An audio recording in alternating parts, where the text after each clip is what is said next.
And I think with pasta, there's also a lot of misconceptions about, healthy and not healthy. And I think because a lot of people have consumed mass-produced pasta that is, the way I'll describe it is the nutrition gets burned in it as it's made.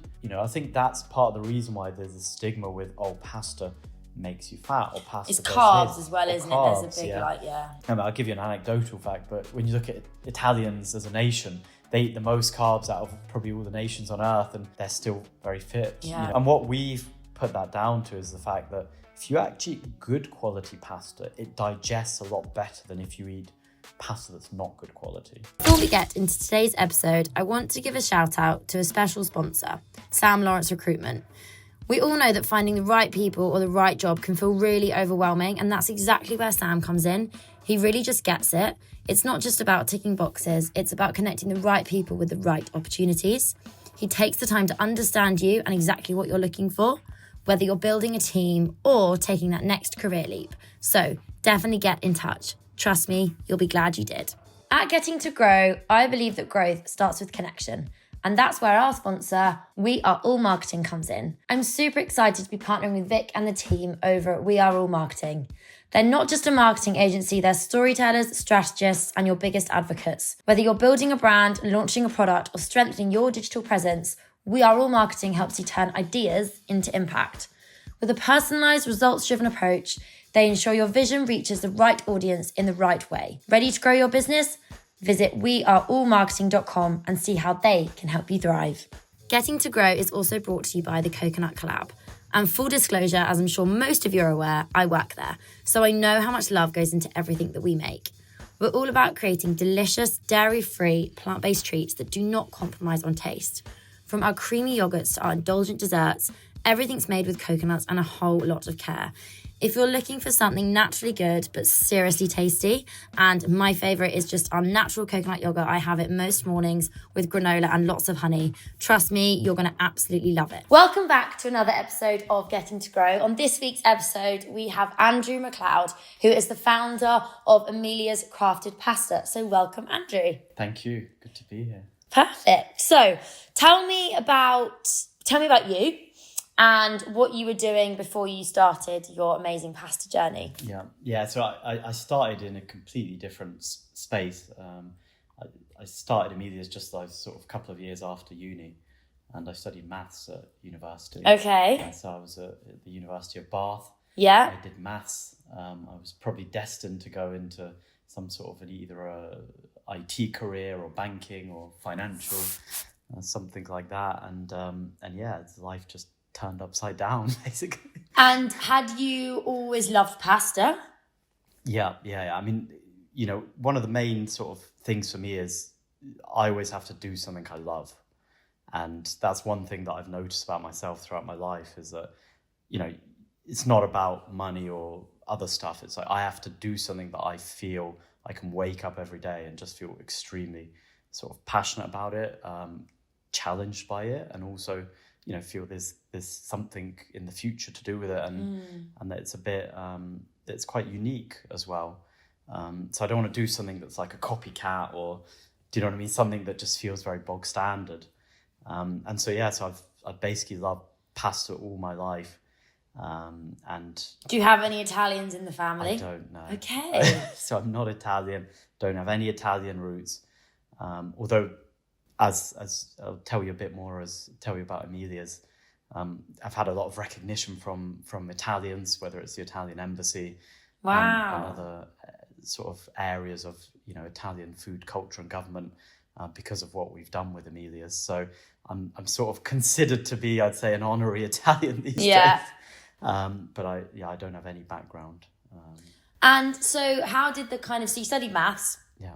Did you think, right, I'm going to go into maths? That was kind of your route. Maybe it was in the city. It was something along those lines. And how did was there sort of a light bulb moment that you had the idea for Emilia's? Yeah, I mean, there wasn't like a light bulb moment. But to sort of rewind a tiny bit, when I was 17, I started a poker business. Okay. So I used to host poker events, private games, corporate games. So we used to, let's say, go into offices, be part of big corporate events where we teach people to play poker. Then they'd play a bit of poker. I used to host events with with private clients at their homes or in private venues, where they would Wow. play quite high stakes games. Okay. So How did you that was an interesting, were you interested in poker before I you... love poker. Okay. Yeah, I played a lot of poker as I was sort of, I'd say, 16, 17. I used to have a fake ID. Okay. So that's how I got into poker. And there's probably a bit of maths and psychology and business in Yeah. there. And then, so I started this poker business, which was, great during college and university. And as I was coming out of university, I was thinking, what's next? And I didn't want to do that for the rest of my life. And so I started sort of writing stuff down. And one thing that particularly bugged me over my time at university was that, I've eaten pasta all my life. My mum even tells me these days that when I was little, I was very picky with what pasta shape I used to like to eat with what sauce. Okay. So I don't know if that was sort of a telling sign when I was a little kid, that it's like I used to be very picky with, let's say this shape, I don't want to have it with this sauce, it doesn't go very well, or for whatever reason. And so that was the beginning of it. And then as I was mentioning, I went to university, and as I was there, I was just wondering why, we used to love pasta, all my housemates, in halls at university. And every time we went out, it always felt like pasta was an afterthought on the menu. Okay. Now, if you rewind 10 years and you think about, Italian restaurants, let's say all the chains, Ask, Zizzi's, Prezzo, and maybe a few others, it always used to be an afterthought. There was not something on the menu 10 years ago that was like, we really care about this and we're going to create splendid pasta for you. And so the more I went out at university, the more I sort of started bugging me and thinking, why? Firstly, it felt quite expensive for what it was. The more I researched, I found out it was all either reheated or microwaved. It wasn't fresh. And so that sort of inspired me to start taking a few journeys to Italy, and just to think, am I absolutely crazy, or could there be something in this? And so I traveled to Italy quite a few times over a couple of years, many, many trips. I did couch surfing mostly, an Airbnb. So it was basically staying with, whoever would accommodate me at the time. And that was my way of kind of getting under the skin of understanding more about Italian culture, pasta and pasta culture as well. And so from there, I spent a bit of time just thinking, developing the menu, worked with various chefs, anyone who would give me any insights or inputs into, this crazy idea when I said to people, I want to create a pasta restaurant. And everyone was like, but that doesn't exist. And I was like, that's why I want to do it. Yeah. And then they were all like, well, everyone who's tried to do that has failed. And then I don't know if that was meant to scare me, but that actually sort of motivated me more to start analysing why did the previous, people not become successful or not make it work. So where was your first location? So we opened, about after 2 years of all this development, research, we opened in St. Catherine Docks. Okay. That was in 2016. So I'd say we were amongst probably the first or the second of this, what has now become a huge wave of fresh pasta restaurants around London. And we did it just because I felt that, good, homely Italian pasta didn't need to be microwaved, didn't need to have all these complications. I thought it could be done very simply at a very accessible price point. And so that we started in St. Catherine Docks, and we opened roughly at the same time that Padella opened. Okay. And so that was probably a good thing for us in hindsight, although at the time we thought, oh, how did these guys copy us? Or, what's going on the here? Padella in Borough. Yes, yeah. But actually, as time went on, I started to realize actually it was great, because I was somebody who had no restaurant experience, hadn't worked a day in my life in a restaurant. And suddenly you've got guys who are, have got a name, and they're suddenly also starting to bring a bit of attention to pasta. And I think that, that was a great thing for pasta in general, because it sometimes needs somebody like that to almost help it. Yeah, like build the category up and educate. Get it moving a bit. Definitely. How did you fund your first restaurant? Because it's not expensive property and that kind of thing. Yeah, so it's a really good question. We started with 150k. Okay. That came money I'd saved up from my previous poker, let's say, Wow, ventures. okay. And then the vast majority of that came from a few of my former poker clients who I'd sort of been doing events for them for coming up to 7 years at that stage. And I just was telling them about this idea. And Were these quite high net worth people? Yeah. Were they anyone famous? Yeah, I mean, I wouldn't want to name No, anybody. of course, but like it was in that world. Yeah, basically it was, I mean, you know, we've got my mentor as somebody who's quite well known in the food industry. And Okay. and he was one of the first people to actually sort of believe in me and you know, actually say, you know what, I think you're right. I think pasta, there's something missing here, you know. There's no real rational reason why, you know, pasta shouldn't be a bit more out there. And like I said, yeah, so a few of these former clients, they sort of put just over 100K, and then everyone was like, you're never going to open a restaurant in London on that money. And I was sort of like, well, I have to, otherwise I'm not going to have a restaurant. I've got to give the money back to them. Yeah. So I was like, maybe everyone says I can't. Everyone says you need 400K, 500K. But I was like, I've got no choice. And then we found this lovely little spot in St. Catherine Docks. And the landlord was just in the process of trying to, you know, change the tenant mix and bring in some, you know, cool new brands. And then, yeah, one thing led to another, and then they sort of signed us up for it.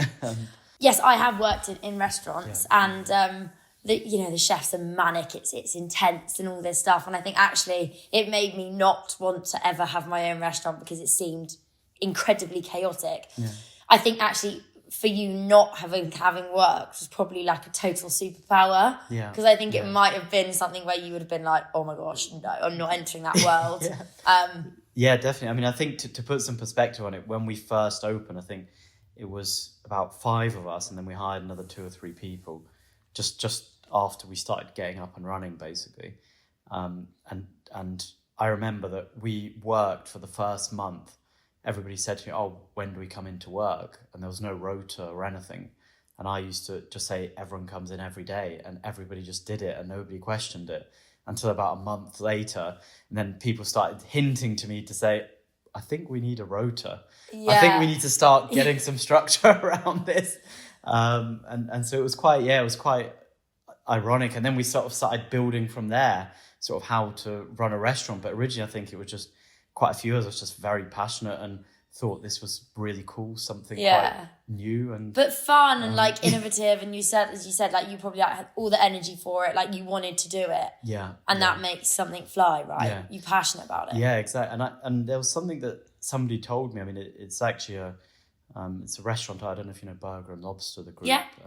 So the founder of that, Misha, when I was at university, I went to one of his talks, and I know him. So these days I've got to know him a bit better. But back then I was sort of sitting in the audience, just listening. And somebody asked, I thought, a really good question. They said, what makes you want to pull the trigger to do a restaurant or not do a restaurant? Because there's lots of opportunities. There's, you know, hundreds of empty units. There's hundreds of people who come with ideas. And his answer that he gave was that it's only the things that you cannot live without doing that you end up doing. And so he's like, it will keep bugging you, but then some things will go away and you'll get over it. But there's some things that keep bugging you and you know it's never going to, you know, let go of you. And I think that's what I saw probably with Emilias and myself afterwards. I was like, you know, it's just like, I just wasn't going to live without. My life was not going to happen without trying Emilias. Yeah. And why Emilia? So Emilia, it's a double meaning to the name. So Emilia Romagna is the region in Italy. It's considered one of the most fertile regions for agriculture in Italy and in Europe. But it's also the birthplace of fresh pasta.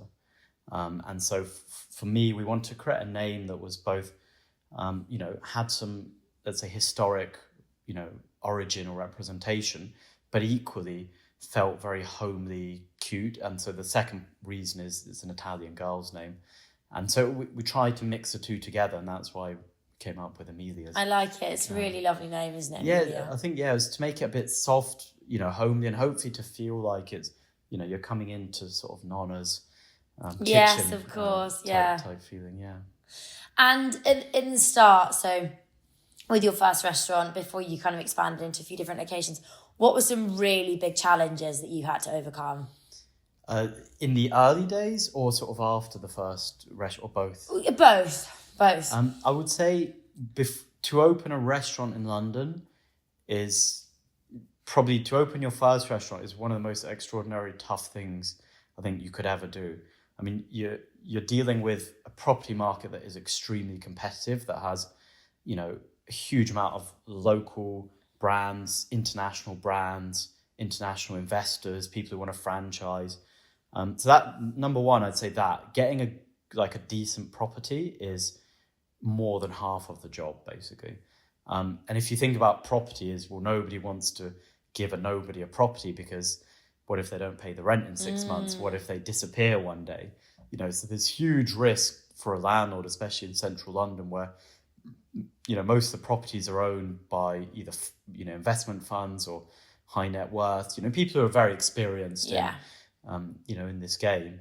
So I'd say property was probably the biggest thing that smacked me in the teeth, because, as I mentioned to you, it took us about 2 years from when we started thinking about it to actually getting a site open. Yeah. So that just tells you, I was just literally walking high street after high street, talking to any agent who would talk to me, knocking on doors, just talking to shopkeepers and observing on a certain high street. I think we'd fit in quite well here. And then I'd observe, come every week or twice a week, and then see who's not doing well, and then go in and talk to them, just to see, do you guys, are you trying to get out? Do you want to get rid of your lease? Yeah. So trying to see if we can try and create a deal that's not, that's in property, we call it off-market deals, basically. Because once something goes to the market, everybody knows about it. Yeah. Because all the experienced players will have agents who are sort of getting all these properties in email chains, group chats on WhatsApp. So by the time it gets to there, if you're a nobody, you're kind of already behind. Yeah. So you need to kind of be ahead of the curve in that. Yeah. So I'd say property was a huge thing that I'd say I definitely underestimated. I thought a few months we'd manage to convince some people, and here we go, we'd be open. I'd say probably after we managed to secure that first site, I would say, getting people in the door once you're open it's very difficult when you're a nobody. And I think everybody goes into it, myself included. You go into it, you've put 2 years of your life, day and night, 7 days a week, into creating this concept.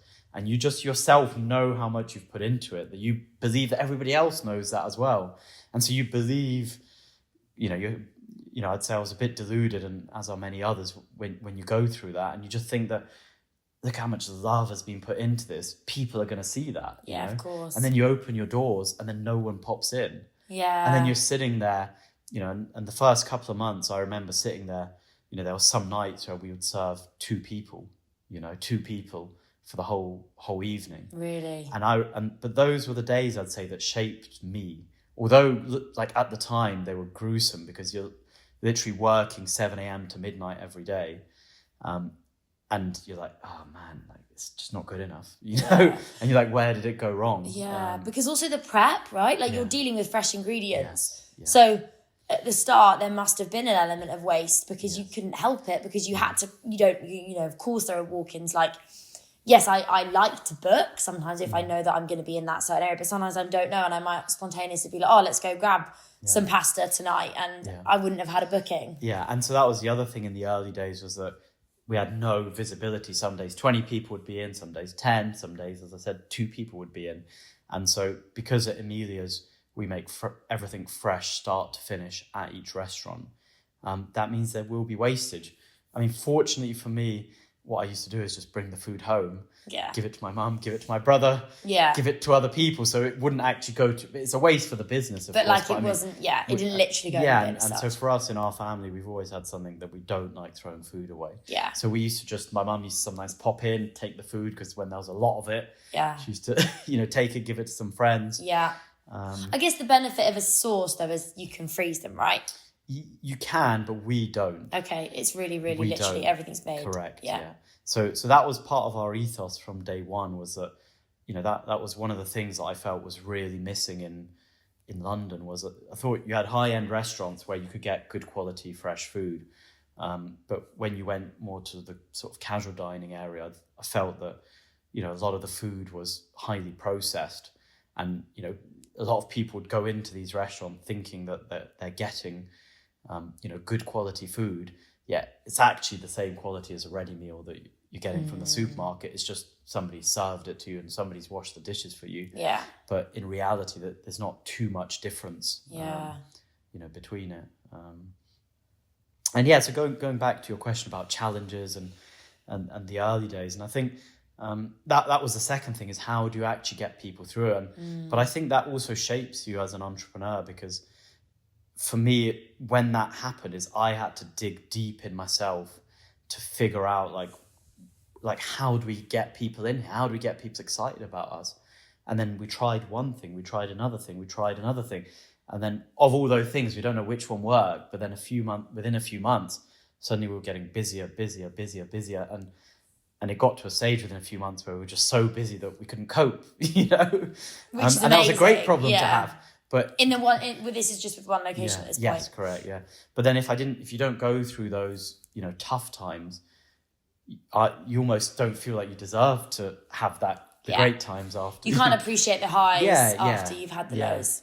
And so I think that was the hardest bit, the shock that came to me, and I think others as well that I've talked to, is that it's actually everything hits you, because you've got to, like you said, keep the food fresh. You've got to, train your team, hire your team.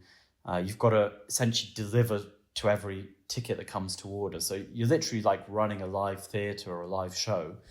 At the same time of this, in your head, you're very stressed because, you're working very long hours.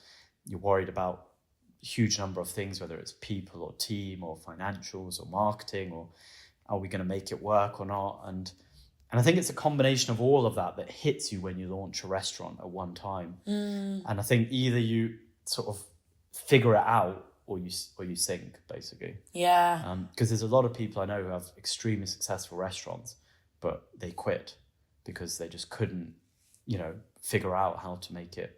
The coping mechanism. Yeah, how to cope with it, how to start managing stuff. It's managing people, situations. And I would say for me, there was no single one thing that was tough. It was more, it's a combination. You've got a team member call in sick, then another one has a family issue and needs to leave for 1 month. And, and then you couldn't sleep all night because you were worrying about something, or, something happens at home or with family, and then suddenly you're juggling sort of 5-6 things constantly at the same time, whilst you're trying to deliver what looks like a refined theatrical performance to guests, right? Of course. And so I think that's what I started to learn, as that's a skill, sort of learning that and adapting. Absolutely. And about the team stuff, so was it just you at the beginning? Yeah, so it was, I had a few people who were, advising or giving some directional guidance. As I mentioned, my mentor, who was experienced in the food industry, giving a bit of guidance. And I had a friend who joined us in the early days just to support us, more operationally on the ground. But that was it really in terms of support. How did you then go to thinking, I want more than one location? Yeah, so I think it happened quite organically for us. The principles that I'd sort of set ourselves, and we were very disciplined in how we did stuff from the early days until today, was that we said that we're not going to even think about any more locations or restaurants until this one works extremely well and is so busy that we're turning lots of people away. And so that was our sort of barrier for thinking about a second location, because our thought was, well, if we can't fill this place up day and night, what's the point in adding more problems to our plate? And so what happened is we got to a stage where we were so busy, and then what we started doing is looking at potential locations within 10-15 minutes walk of St. Catherine Docks. So we're looking at Liverpool Street, Aldgate, Bank, around the city, sort of just branching out a bit but not too far. And the rationale behind that was that our St. Catherine Docks restaurant is really small. So it's got 36 seats in total, and we can't take a lot of big group bookings. So, and if we're turning away a lot of people, our rationale thinking was that we would be able to redirect them to our other restaurant, which is just, let's say, up the road. And so we thought then that would work operationally, because everybody talks about the second restaurant being the toughest. So we were thinking, okay, well, if we have another restaurant, let's say in Notting Hill, and this one the other side of town, what if things go wrong? Yeah. I can't be in two places at one time. Yeah. And so we're also thinking, let's not branch too far out, because that way maybe our team members can go between sites if sites need help, right? We thought we'll get the overspill of all the group bookings, which should create a solid revenue base. And so that's when we opened Aldgate.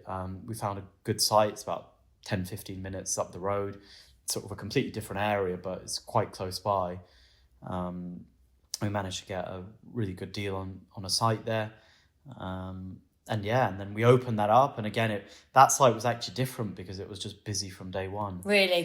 So we had the overspill because everybody knew us sort of in that vicinity. And I'd say we'd probably be turning away 50 to 100 people a day. So for a 30-seater restaurant, that's a lot of people to turn away every day. And so that's what I said. Our gamble was that if it's not too far, hopefully a lot of those people will just say, okay, I really want to try Emilia's. Let me just... And how big was the restaurant at Aldgate? So Aldgate was 60 seats. So it was so nearly double the size. Double. Yeah. And so that sort of from when we opened just was very busy and sort of just got its momentum going basically quite early. And so then we sort of, had the flip side of it. It was not crying about being empty the first couple of months, but actually now we've got two very busy restaurants. How are we going to keep quality control, keep the level of service, keep building the brand? Yeah. So then your head spins completely the other way. Rather than thinking about survival, you're starting to think about brand preservation and brand growth. Absolutely. And when did competitors kind of come into the realm? So you spoke about Padella, but I'm thinking of another one. Yeah. Lena Stores is kind of the one that comes to mind. There's one down the road from me here in Clapham. And when did they come into the mix? And did that have the same effect that Padella did, which was that, again, it was educating customers about kind of these really fresh pasta places? Yeah. Yeah, so I would say probably within about 2 years after the first one, I think people probably saw Padella. Maybe some of them also came to us and saw that, they were very successful. And I think people then started copying. I think the likes of, Bancone, Lena Stores was a deli way before that. Yeah. But they started turning it, taking a twist on what they were doing. And Manteca. Yeah, Manteca. And then you started getting lots of people, I'd say, looking at it and saying, actually, this is quite exciting. Yeah.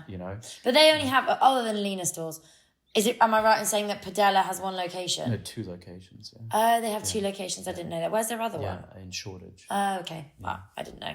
I thought they were single kind of ones. No, so and that's the interesting thing at the minute is that this whole new category is in a early stages of growth. I mean, the way I would probably describe it is you've got if you look at, let's say, how many different pizza brands there are now on the high street. You've got Pizza Pilgrims, Pizza Express, Fatto Umano. You've got 20 great brands for pizza. You've got Rudy's, and then if you look at where it was 30 years ago, that's probably where we are with pasta at the minute in terms of restaurants and the high street.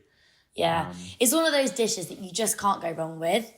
Well, it's a crowd pleaser, isn't it? If you don't know where to go for dinner, you can pretty much be sure that everyone's going to love a big, comforting bowl of pasta. Yeah, and that's what we try to do, is we try and create comfort food.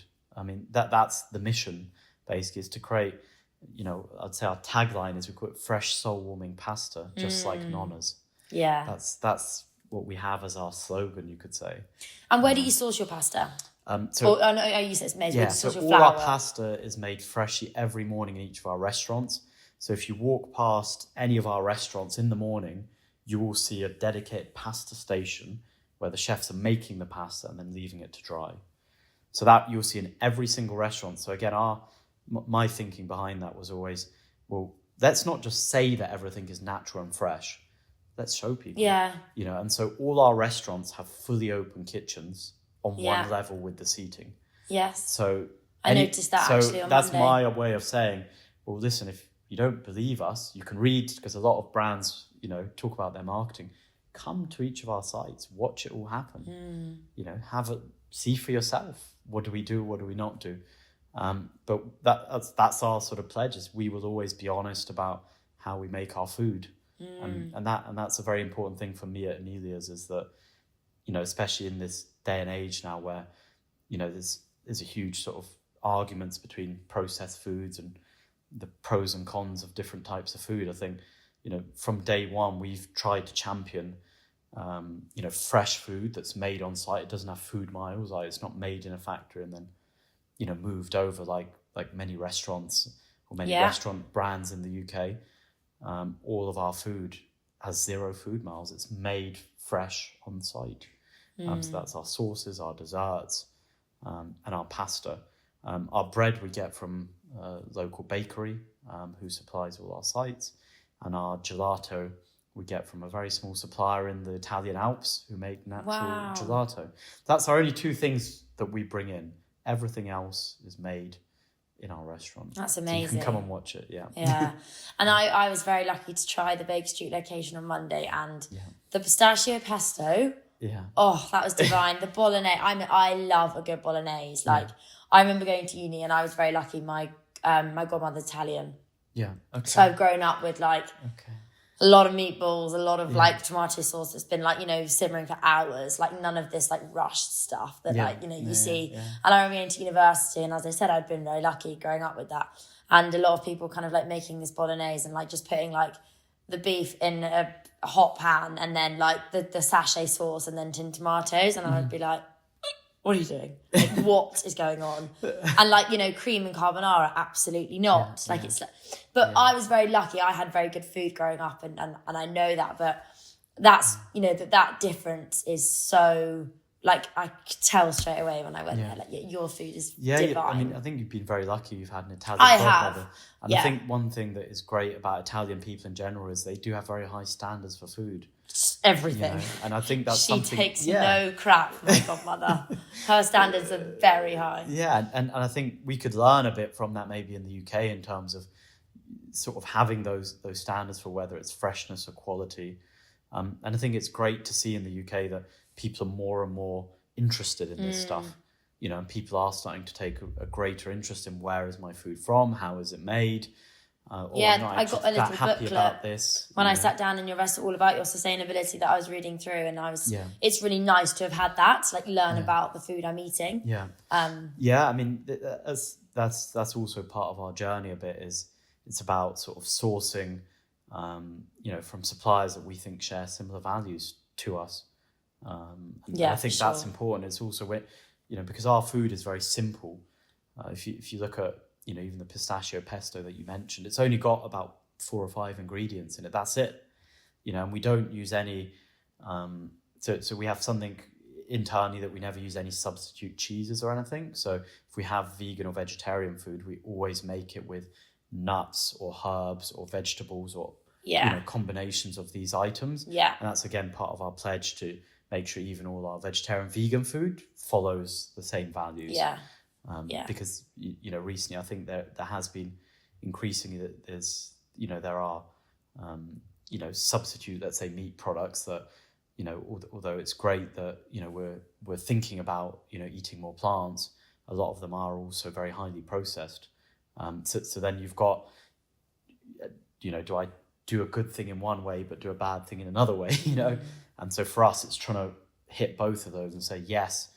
In our vegan vegetarian, it's going to be plant-based, and yes, it's also not going to be processed. And making sure that we hold ourselves, and that's what I like to. I mean, at Emilias, everybody knows me as the person who, always consistently talking about, driving those standards of whether it's when we're developing new dishes or looking at new suppliers.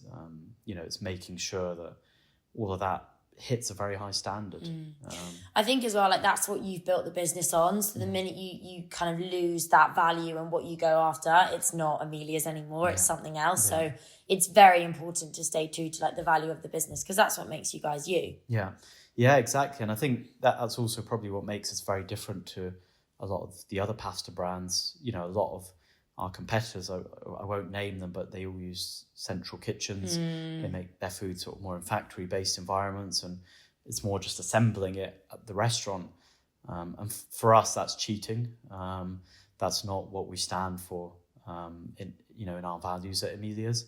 So that's what we say to people, is that's what we believe is very unique about us, is that when you come to us, you hopefully feel like you're in Nonna's living room. Definitely. I feel very warm. It was cozy. so lovely. I arrived, I had a nice Aperol, I sat and I had a gorgeous starter, and it was very cozy, and everyone was like, there was a really nice vibe as well in the restaurant, which was lovely. And then... Yeah, and I think, because if you think about it, when you go to Nonna's, when I talked about the fully open kitchen, you expect that the kitchen is kind of there. It's not like hidden away and there's some stuff happening. It's like when Nonna's there, she's sort of interacting with you as she's cooking. And that's kind of, we're trying to sort of recreate that. We're not trying to create big pasta restaurants. We're trying to create small, ones that feel, neighborhoody, intimate, independent, intimate, exactly, warm, cozy. And so we want people to feel that it feels like, let's say, just on a side road of Modena, that this is just a mum and dad, type restaurant, and you can speak to everyone, and you can see the chefs, you can ask them their opinions. As a brand, we don't actually tell our staff what to say. Our teams, they will answer, what they feel is best. So we don't have, you have to recommend this dish or this dish because it makes more money type thing. We're always like, we always want their authenticity. We're like, if people ask you questions, reply honestly how you think. What we aspire to be. We're not perfect. Be honest with them. Absolutely. And that's what we've tried to be from day one, is we're not trying to pretend we're someone we're not. We're trying to say that we're doing our best. I'm sure we'll make mistakes. We have made mistakes. But we'll always keep those values at the front of what we do. So I want to touch on your retail range, which I actually left up here. So I need to go run and get it. But here. So how exciting! You're launching into retail. Yes.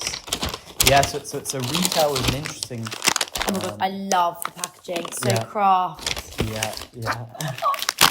Yeah. So I'll come on to that in a second. Okay. But I think just to give you a bit of a backstory into what we're thinking with this is that we opened, as I mentioned, Aldgate second restaurant, then we opened Canary Wharf, and then we opened Baker Street. Now later this summer we're going to be opening in Victoria. Oh really? So that's our fifth that's restaurant. Really close to here. Yeah, just a few doors down from the Ivy. Nice. So just on Victoria Street. Okay.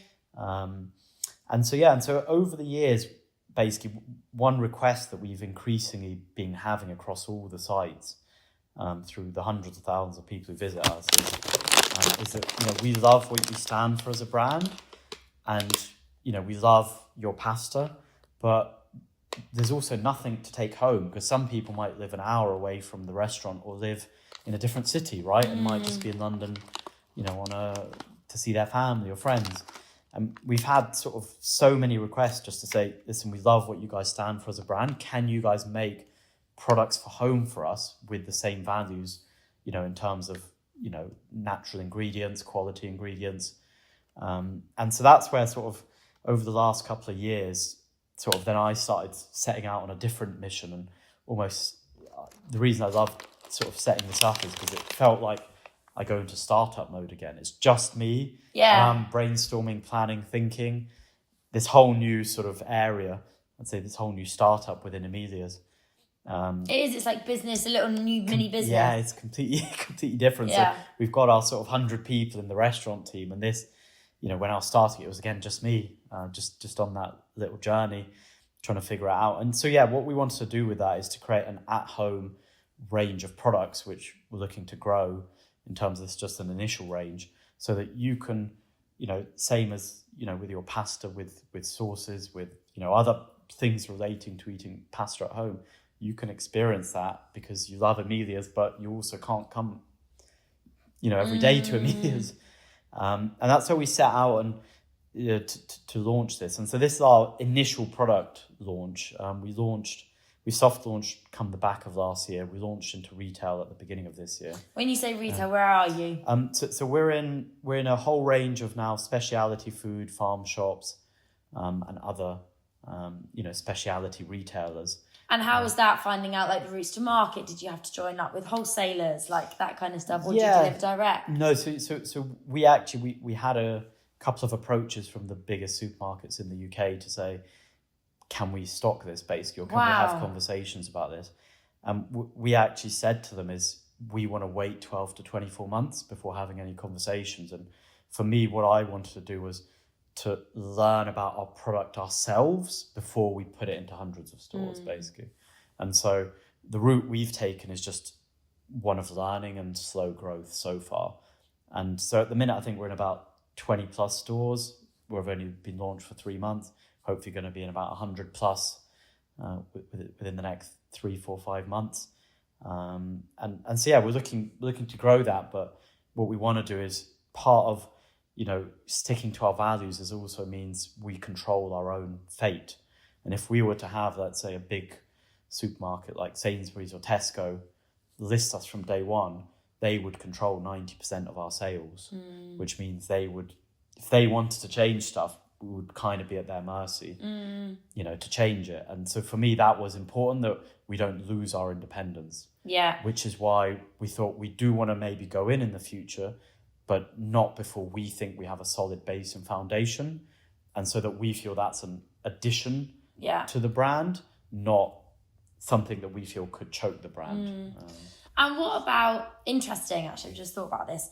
What about, 5 kilo bags of pasta that you would sell to other restaurants? Would that be a weird kind of conflict?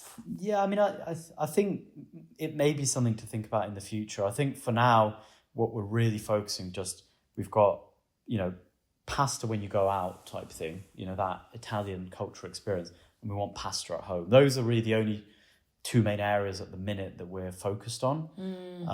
I think depending on how those go, we'll see what the future could hold. But at the minute, for me, I'd like to stay focused just on, the missions that we've set ourselves, rather than doing too many things too quickly and then being spread too thin across the brand. Yeah, because going into a retailer is a big old task. Yeah. It's a lot of...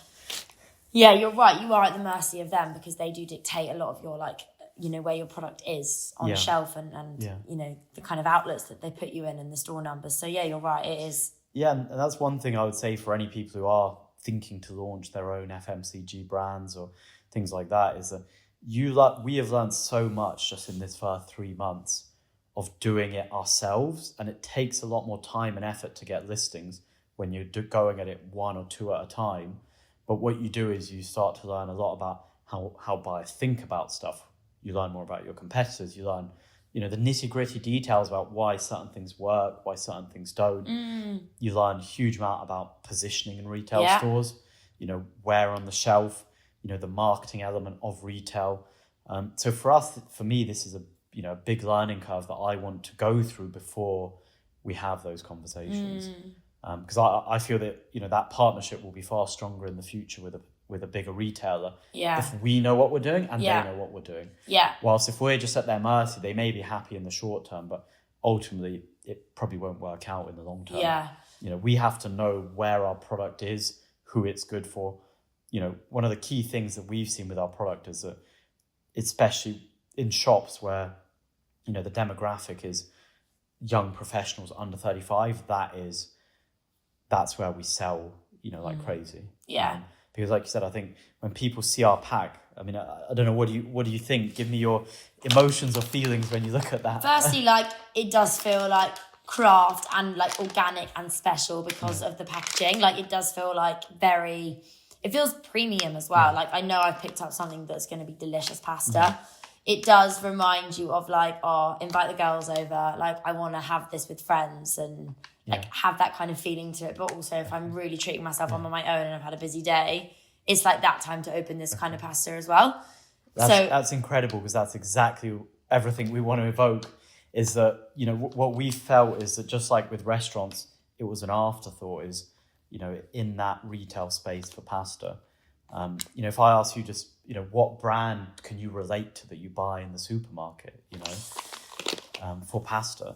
Well, yeah, for pasta, none. I buy own label. Everyone will just buy one of the one of the big conglomerate brands. Or that black packaging one. I don't even know what it's called. I don't know either. It's got black writing. It's got black label on it. See-through pack, plastic. And they do whole wheat, little skinny spiralized ones. Not sure. Don't know what, you will definitely know, but I just can't remember the name of it. But and so for us, I think that's why all our guests were coming to us and what they were really trying to say is that we want a brand we can relate to, and we want to buy pasta that we can relate to. And at the minute, buying a Sainsbury's own label or Tesco's own label is not doing it for a lot of young professionals. And I think, especially given you love your pasta, I think it's almost a statement piece, because we've taken so much time to illustrate them. It's like a work of art. And I always say it's like a cheap interior feature. Yeah. It's rather than having to buy a piece of art. art. Yeah, I put this quite happily up in my in like my kitchen versus actually decanting it and putting it into glass jars, which I usually do, whereas this looks really nice. You're proud of it. I think it's something you can be proud of. And, as you said, is when you look at that, is it looks like something you and the girls would, and that's, if you look at the packs, that's what we're trying to do, is bring back, you've got Emilia, the depiction of Emilia as a character, and she's trying to bring the enjoyment back to pasta. And try to say, hey, pasta doesn't have to be boring. It doesn't have to be, very mass produced. It can be very good quality with top quality wheat, top quality water, and it doesn't have to break the bank either. Pasta is just delicious. Like, I love pasta so much. It's such a staple in my diet. Like, I have it a lot. So I'm very excited to try this. Thank you. And I think with pasta, there's also a lot of misconceptions about, healthy and not healthy. And I think because a lot of people have consumed, mass-produced pasta that is, the way I'll describe it is the nutrition gets burned in it as it's made. I think that's part of the reason why there's a stigma with, pasta makes you fat, or pasta it's does carbs this, as well, isn't carbs, it? There's a big Whilst what you actually, I'll give you an anecdotal fact, but when you look at Italians as a nation, they eat the most carbs out of probably all the nations on earth, and they're still very fit, very healthy. You don't really see many. And what we've put that down to is the fact that if you actually eat good quality pasta, it digests a lot better than if you eat pasta that's not good quality. And so that's very, very important as a difference. Yeah. And something to also, I could talk forever about this, but I'm trying to sort of condense a bit. So if there's anything you think the listeners might want to sort of hear a bit more about in terms of the nutritional side of pasta. Go, tell me about the nutritional side. But if you were to compare our pasta to a supermarket pasta, so a supermarket pasta, would have wheat that is most likely from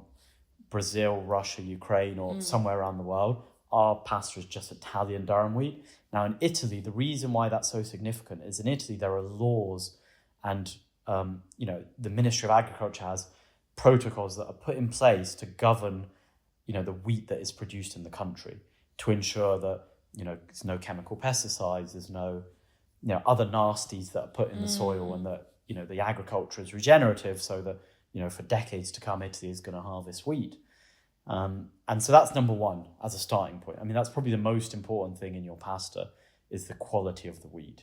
Now, most of the Italian brands on shelf do not source their wheat from Italy, even though it's an Italian brand. Okay. So then you're starting to run into potentially issues with, what pesticides, what quality of that wheat is there. The second thing, the quality of the water. Which sometimes probably gets overlooked quite a lot. Yeah, but it's only 2 ingredients, don't forget. So those are your 2 main ingredients. So our water is sourced from the mountains just north of the Amalfi Coast. So that's a huge difference, getting mountain water and getting tap water, let's say, in your pasta. When it comes to the drying of pasta, that's where you've got probably the starkest difference in what affects the quality of the product, is that if you take your average supermarket pasta, that pasta is dried at very high temperatures. So what does that mean? So if you think about, if you're drying your pasta over 1 hour in order to dry it super quickly so that you can then package it and ship it out at a very high temperature, it's the equivalent of burning your pasta. Yeah. Because it's the equivalent of saying, it's like, well, how much nutrition is left in your in a food if you put it on a barbecue and wait till it all blackens out? Yeah, of course. Right? And the more it gets black, the less nutrition is in that product. And so all your mass-produced, pasta is dried super fast, so not naturally, at a very high temperature. Whilst this pasta that we have is so dried very slowly, naturally. Keeps nutritional value. Correct. Good, Yeah, and it's not put in a blast heater to dry it. It dries naturally. Yeah. And so... And also then for your body, it's so much better to digest. And like and that is probably why the Italians have such a long life expectancy. Because they're eating, and they're also, you know... Eating the right quality food. Yeah. Quality, yeah. And for me, that's what these products are. It's about, we're going to war with supermarket pasta and to say, well, do you want to pay an extra 50p a pack, but actually get something that is 10 times better? Yeah. You know, as quality. Yeah. You know, and do you want to do it with a brand that relates to, that you can relate to, and that, you know, has values and principles that they stand by. And that's what we're going to war with, basically. And, because for me, as I said, is I don't believe that pasta is unhealthy. I think it just depends on the quality and the quantities that you eat it. Yeah. That's, I struggle with the quantity. I can't, like, pasta portions are just like, when it's like, you know, what is it, like, I don't know, 70, 80 grams a portion, and I'm like, I'm definitely doubling that. Yeah. But I'm a very active person, so I don't care. Like, it doesn't, whatever. But generally, like, portion size and me, like, don't really work very well. Yeah, I would say enjoy your pasta, because I think, you know, carbs are great for you. Yeah. And so the other part of the nutritional side is, how long do you cook your pasta? Because everyone talks about al dente. I'm sure you've heard of it. But there's actually sort of scientific reason behind why al dente is good and why you shouldn't overcook your pasta. And then this also affects the nutritional side of it. But you know, from a pasta side, the reason you should try and keep your pasta, you know, relatively hard is that the benefit of carbohydrates is that the carbs sugar slowly over time. And the more you cook your pasta, quicker it's released into your body. Yeah, so then it makes sense. So if you really overcook your pasta, what happens is it's like eating a Twix bar or a chocolate or something, in terms of how the energy is released. Yeah.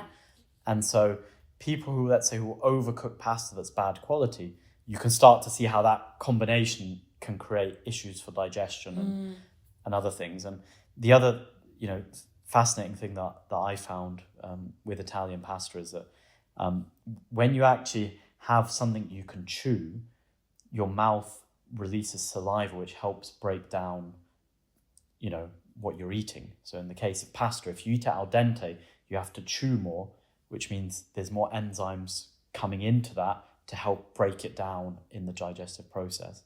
So also, if you're eating soft pasta, you're not releasing those enzymes because you're eating it really quickly, and then it sits in your... Yeah. So eat your pasta slower, probably, as well. Like, you know, enjoy it. And because you're cooking it al dente, you have to eat it slower, because it's harder to chew and you have to digest it. And eat good quality pasta. Correct. If you do those three things, and obviously I'm assuming that someone doesn't have a gluten intolerance or something like that, which that's a completely different case. But if somebody, you know, doesn't have that, if you do those three things, I guarantee you that you'll have great pasta eating experiences. Okay. And what's next for Emilias?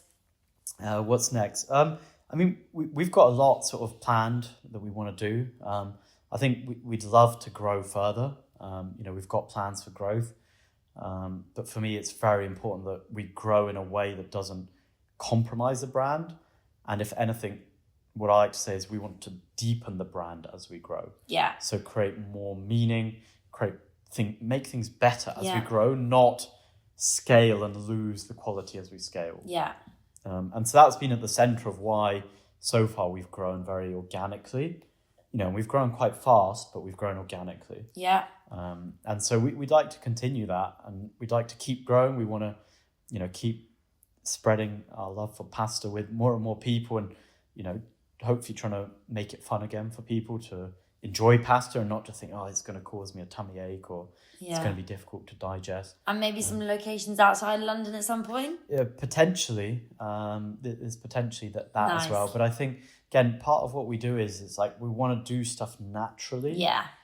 And that is not just the pasta. That's like when I explained to you about why we went from, you know, St. Catherine Docks to Aldgate, because it was a way to do it that wouldn't compromise the brand. I think we definitely think about going outside of London, but I think, you know, there's enough space in London at the minute for good pasta. Yeah. And there's not much pasta even around London or, you know, around the UK. And I think there's definitely, you know, people want better quality pasta. Yeah. And I think that's the one underlying trend that I've seen and we've all seen over the last 10 years is that, you know, our generation has said, give me good pasta. I'm not interested in the crap from supermarkets. Yeah. I'm not interested in your microwaved restaurant food. Give me proper food, you know? So what's your favourite pasta dish? Oh, God. I mean, that's like asking me to pick which child is my favourite. Well, I'm asking you. You must have a favourite.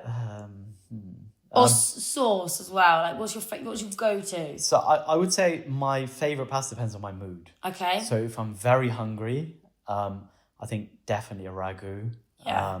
Just because you want something very hearty, very filling. If I want just a quick light lunch, I think having the pistachio pesto you mentioned is amazing because it's light, it's protein filled, it's, you know, it tastes amazing, it's smooth. I mean, there's hundreds of words I could use to describe, you know, how it just makes you feel. It just makes you feel good. So yeah, I think it depends on my mood. So I think, like I said, very hungry, ragu. If I'm more like a small lunchtime, you know, light lunch, probably a pesto of some sort. I didn't notice lasagna on your menus. Or yes, that... So that you're right. We don't have lasagna on our menu. I think I would love to have lasagna on our menu but we've tried to keep things super simple, and we don't have ovens in our restaurants. Right. Yeah. And so we have thought about bringing ovens in, and that again wouldn't compromise our values, but we also want to keep it simple so that we can do what we do and do it extremely well. Yeah. You know, the more items you have on a menu, the more brands have to compromise. Yes, of course. You know, if you go into restaurants and you see 50 items or 40 items on the menu, which some of the bigger restaurants do have, you know, to make that fresh every day is near impossible. Because if you're only selling 3 or 4 dishes of that one dish, you've got to make it every 5 days, not every day. Yeah. Or every 2 days, you know? Absolutely. And so I think it's also sort of thinking ahead and thinking, okay, if we do add stuff to our menu, that then, because our restaurants are not that big in size, that potentially means that it's going to become less fresh. Yes. And that's how do you work with all that? Against that. Yeah. Well, thank you so much for coming on Getting to Go. It's been fabulous catching up, and I am so excited to get like my teeth into this pasta and cook it with some friends. So thank you so much. It's been great to speak. Thank you for giving us a chance to talk about Emilias and share our story. And all head down to Emilias. It is delicious. Yeah, so we've got, as I mentioned, we've got 4 restaurants, 5th one coming. St Catherine Docks near Tower Bridge. We've got Aldgate, Canary Wharf, Baker Street, Victoria coming soon. And then for any of our retail products, you can order them online, or you can pick them up in our restaurants. Our restaurants also act as a retail front, so to speak. So if you do want to just pop in and buy some pasta for home, you're more than welcome to. You don't have to eat in the restaurant. Okay, that's good to know. Yeah, so that's another thing where you can order it online. So yeah. Or I'll invite you all over for a pasta party. Yeah. You would pasta pop up. Thank you again, and have a lovely rest of your day. Yeah, you too.